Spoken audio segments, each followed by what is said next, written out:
After another week of anti-government protests in Israel, our commentary comes from noted author Yuval Noah Harari.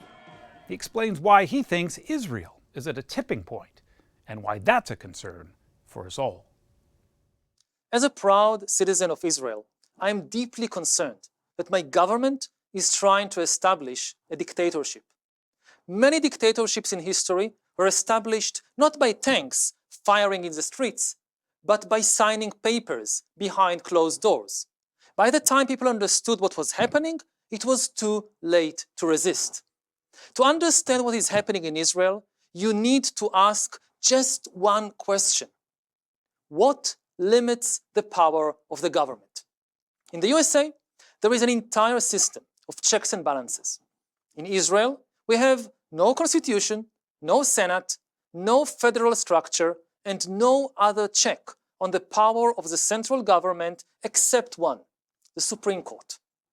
Now, the government is trying to gain control of the Supreme Court. If it succeeds, there will be no mechanism that limits its power. Coalition members have already proposed numerous laws and regulations that discriminate against Muslims, Christians, women, LGBTQ people, and secular people.